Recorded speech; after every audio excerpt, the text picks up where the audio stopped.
My name is Emma, and this is the story of how I found my way through the darkest days of my life, the story of my learning route. It's not a straight path, and it wasn't easy. But sometimes, the things that hurt us the most shape us into who we're meant to become. I was 14 when life started feeling heavy. It wasn't sudden, like a storm crashing in one night. It was slow, like a steady drizzle that soaked through my skin. School felt harder than it should, and I'd sit at the back of the class, pretending to listen. My friends? They never knew what was happening inside me. I smiled when they told jokes and laughed at all the right times, but it felt like wearing a mask every day. I remember one evening in October. It was cold, and the autumn leaves covered the streets in shades of red and gold. I sat in my room, tears rolling down my cheeks, holding my math notebook.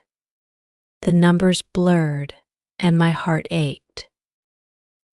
I had tried so hard, but I just couldn't get it right.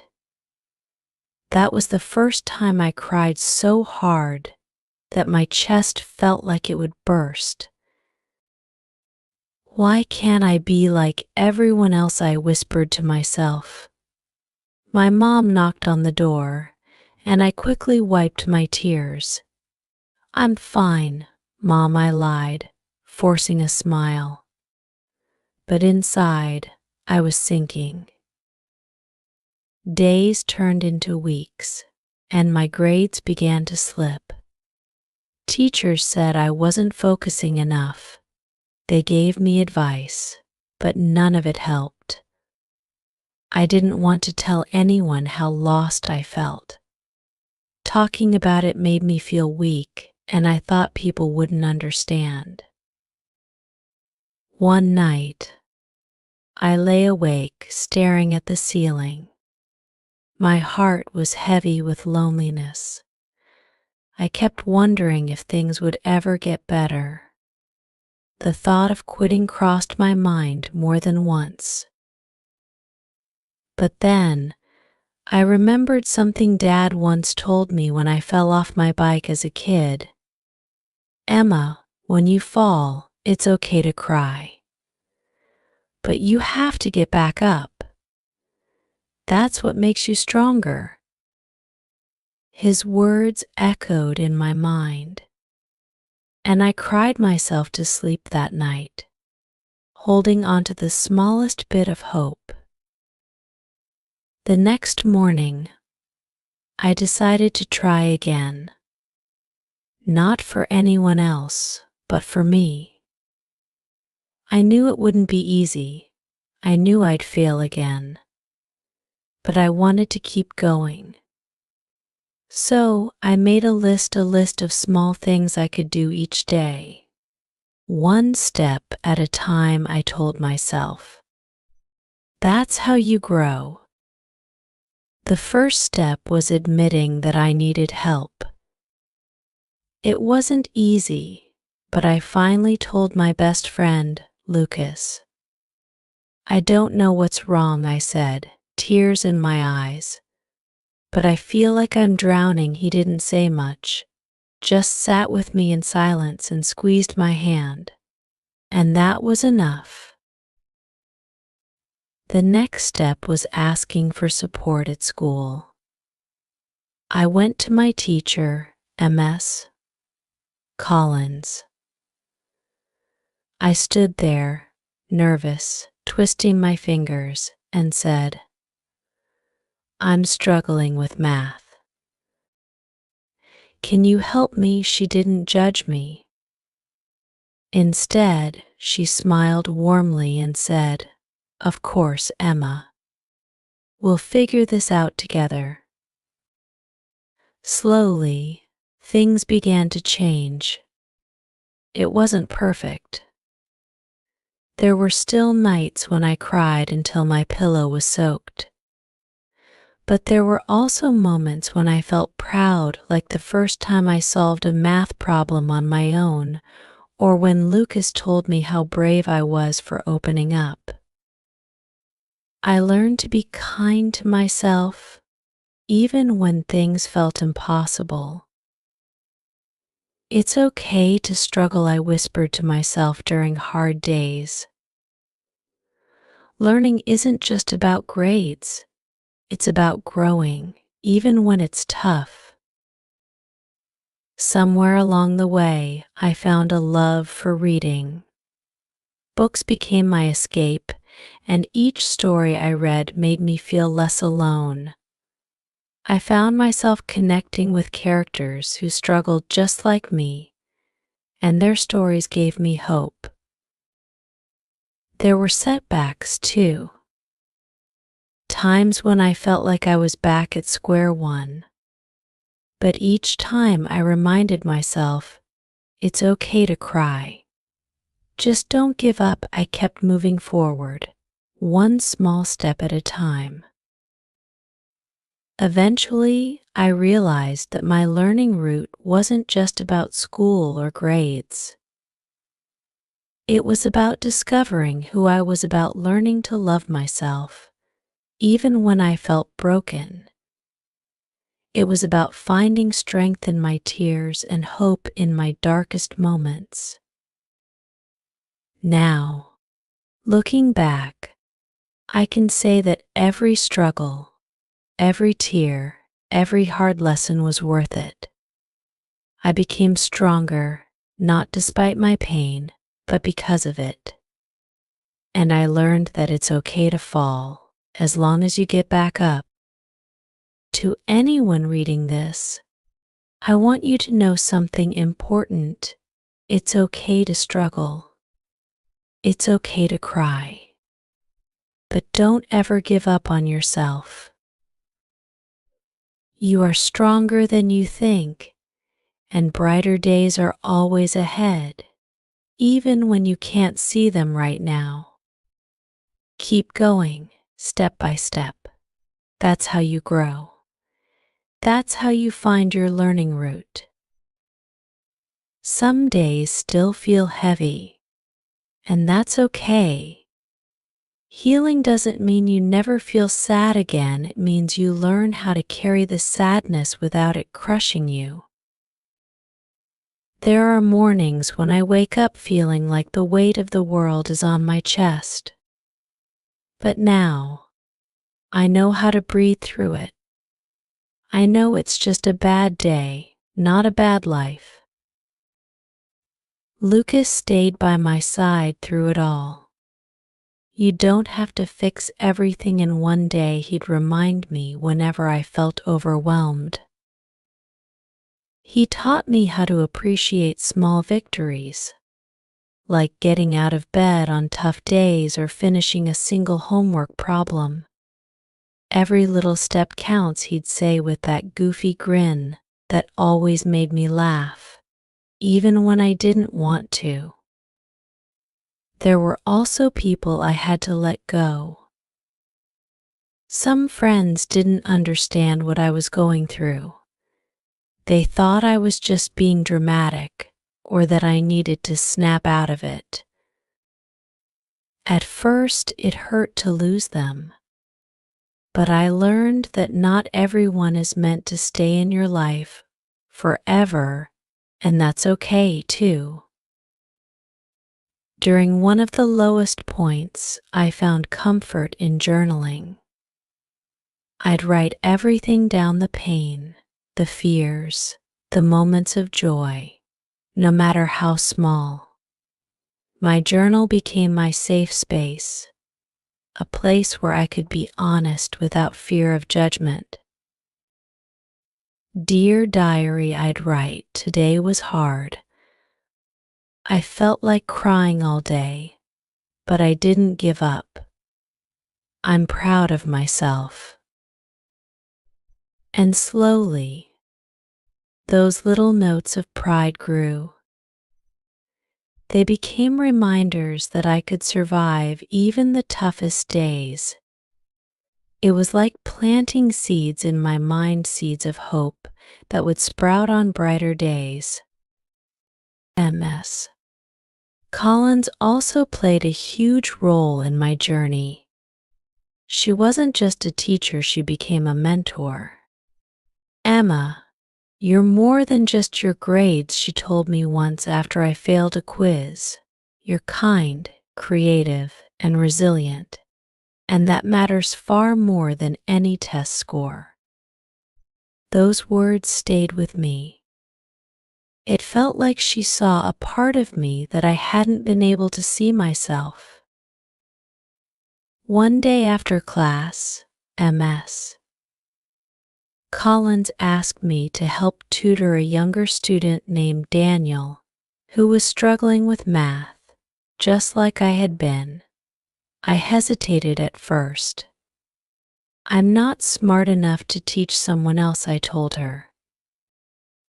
But she smiled and said, "You don't have to be perfect to help someone. You just need to care." So, I gave it a try. Working with Daniel was challenging, but it also felt good. Seeing him slowly understand things reminded me of how far I had come. And for the first time in a long while, I felt truly proud of myself. Helping Daniel made me realize something important. Even when you're struggling, you can still be a light for someone else. Your scars can become someone else's survival guide. Over time, I learned to manage my emotions better. I found healthier ways to cope, like going for walks, painting, and listening to music. I discovered that crying wasn't a sign of weakness, but a way of releasing what my heart couldn't carry anymore. There were nights when I still cried, but they weren't like before. Now, those tears felt different, less like drowning, more like healing. It was as if each tear washed away a little bit of the fear and pain. One rainy afternoon, I sat with my mom on the porch.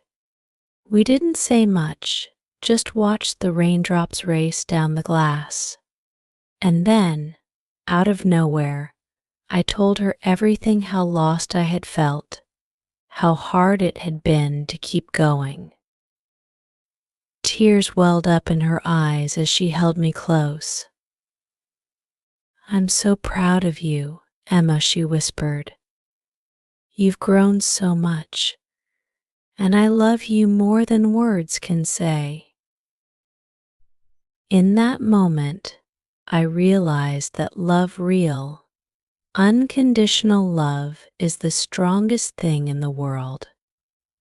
It doesn't fix everything, but it makes the weight a little easier to bear. Now, at 16, I see life differently. I know that struggles don't define me, they shape me.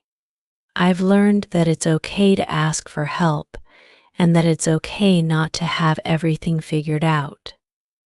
Life is a journey, not a race. And my learning route? It's still growing.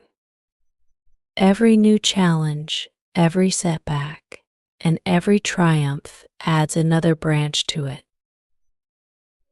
If you're reading this and feeling lost, I want you to know you're not alone. It's okay to feel scared. It's okay to cry. But please, don't give up. There's a whole world waiting for you, full of beauty, hope, and love. Take it one day at a time. Celebrate the small victories, no matter how tiny they seem. Surround yourself with people who lift you up, not tear you down. And most importantly, be kind to yourself. Because just like roots growing underground, even when you can't see it, you are growing too. The journey didn't end there. Life kept testing me, but every challenge I faced taught me something new. There were still nights when I felt small and unsure, but I had tools now: Lucas's steady friendship, MS, Collins's wisdom, and the strength I discovered within myself. When I turned 17, I started volunteering at a local mental health center. It was a small place that offered support groups for teens struggling with anxiety and depression. I remember my first day there clearly. I was nervous, palms sweating, afraid I wouldn't know what to say. But when I sat in that circle, listening to others share their stories, I felt something shift inside me. Each person had their own struggles. Some were dealing with broken homes, others with academic pressure or loneliness. As I listened, I realized how connected we all were in our pain. It made me feel less alone, and for the first time I believed that my story could make a difference. One afternoon, a girl named Mia sat beside me after the session. Her voice was soft, almost a whisper. "I feel like I'll never be enough," she said, her eyes filling with tears. I looked at her, remembering all the times I had felt the same way. "I know what that feels like," I told her gently. "But you are enough right now, just as you are, and it's okay not to have everything figured out. It takes time, and you're not alone." Mia's face softened, and in that moment, I understood something important. Sometimes, all someone needs is to be seen, to know that their struggles are valid, and to hear that they're not alone. As the months passed, I began speaking more openly about my mental health. I wrote articles for the school paper, sharing my story with others. At first, it was terrifying baring my soul for everyone to see. But the messages I received from classmates and strangers made it all worth it. "Thank you for sharing," one note read. "Your story gave me hope when I needed it the most." I realized that vulnerability wasn't a weakness, it was a strength. By being open about my struggles, I gave others permission to do the same. And slowly, the walls that people built around their hearts began to crumble. Not every day was easy. There were still moments when I doubted myself, when I wondered if I'd ever truly be okay. But now, I had learned to ride the waves instead of drowning in them. Some days I'd let myself cry, knowing that tears weren't a sign of defeat, but a way of releasing what no longer served me. And through it all, my learning root kept growing. It wasn't perfect or smooth. There were twists and knots along the way, moments of pain, setbacks, and lessons learned the hard way. But that's the beauty of growth. It's messy, unpredictable, and uniquely ours. On my 18th birthday, Lucas gave me a small notebook. "For all the new memories you'll make," he said with a smile. I hugged him tight, grateful for his unwavering presence in my life. Friends like Lucas are rare, and I knew how lucky I was to have him. The pages of that notebook soon filled with new experiences, adventures, dreams, and moments of joy. Some pages held stories of hard days too, but they were always followed by notes of hope. I learned that life is a mix of light and dark, joy and sorrow, and that's okay. You don't need to have everything figured out right away. The important thing is to keep going, one small step at a time. When I graduated high school, I gave a speech at the ceremony. My heart raced as I stood on the stage, but I knew the words I wanted to say. I used to think that learning was just about grades. I began, my voice steady. But the truth is, the most important lessons aren't found in textbooks. They're found in the moments when we feel like giving up but choose to keep going. In the friendships that carry us through tough times, and in the quiet strength we discover within ourselves. The audience was silent, listening closely. I took a deep breath and continued. Life will challenge you. There will be days when you feel lost, when it seems like everything is falling apart. But I want you to remember something: you are not alone. And no matter how hard things get, there is always hope. You are stronger than you think, and your story matters. As I finished, the crowd erupted in applause. I smiled, feeling a sense of peace I hadn't known before. This was my story, one of struggle, hope, and growth. And it was far from over. The future stretched before me, uncertain and full of possibilities.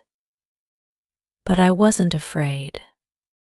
I knew that no matter what came my way, I had the tools to navigate it. My learning route was strong, and it would keep growing, no matter what storms came my way. And so, I leave you with this: life isn't about having all the answers. It's about embracing the journey, the ups and downs, the joy and pain. It's about finding beauty in the struggle and strength in your tears. Keep going.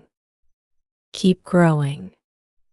Your learning route is waiting to blossom, and the world is better with you in it. After graduation, life felt like a blank canvas, exciting and terrifying all at once.